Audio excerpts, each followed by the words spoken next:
Hi and welcome back to photographycourse.net here at YouTube. If you haven't yet subscribed to our channel, please do so and click that bell icon so you stay up to date when we release new videos. This is the third video in a series about using manual mode, and in this session I'd like to introduce you to the exposure meter in your camera.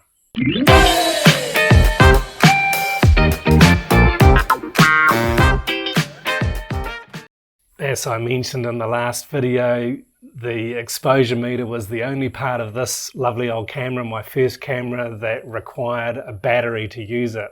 In the viewfinder here, there's just a small needle on the right hand side of my viewfinder and a minus and a plus. And as I make adjustments to the exposure settings, the aperture setting or the shutter speed setting, the needle would indicate the correct exposure when it was in the middle. The modern day equivalent on most cameras is the display will read 0 when you have a correct exposure. This depends on how you control the settings and on what part of your composition you want to have exposed well. So you need to pay attention to the exposure meter because this gives you the information about how much light there is coming into the camera and affecting the sensor.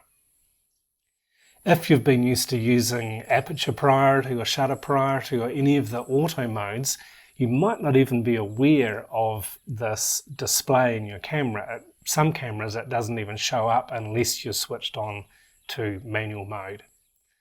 And learning to read this display is vital when you're using manual mode. It does take a little bit of getting used to, but if you commit to it, give yourself a week or a month, depending on how much you use your camera, how frequently you go out to take photos, you will get used to it and you'll love learning it. You'll love to be able to be in full control of how creative your exposures are. In modern digital cameras, the exposure meter is much more complicated than it was in my lovely old Nikomat. And this gives you more precise control of your exposure and how to set your exposure really well and for what part of the image to set your exposure for. And this is more vital when you're taking photos with hard light and in high contrast situations. So you need to set your aperture setting and your shutter speed setting to balance your exposure so that it's reading 0. You can also use the ISO to help you do this, but I change the ISO infrequently. I treat it as the foundation for my exposure.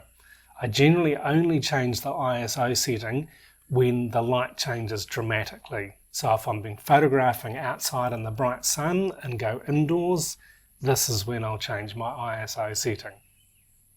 I'll give you more details about this in a future video. And I'll also go into more detail about aperture and shutter speed as well.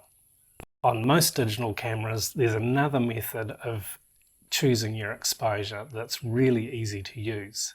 This is using your live view. So looking at your monitor, you can quite often set it so that when you're in manual mode, you can see as you make adjustments to your aperture and your shutter speed and your ISO setting, how the image will look. It will display on your monitor.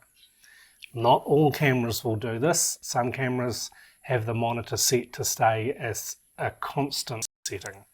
To test whether the monitor on your camera does function like this in live view, set your camera to manual mode, turn your live view on, and then adjust your shutter speed setting to the fastest one that your camera has, and the aperture on your lens to the smallest aperture. That's the highest f-stop number.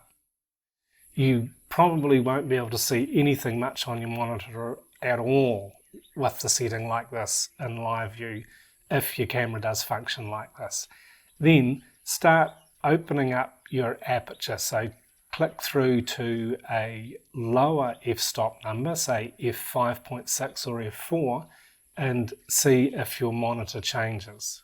If throughout this exercise your monitor stays constant and doesn't change, you'll need to rely on using the exposure meter that you can see in your viewfinder.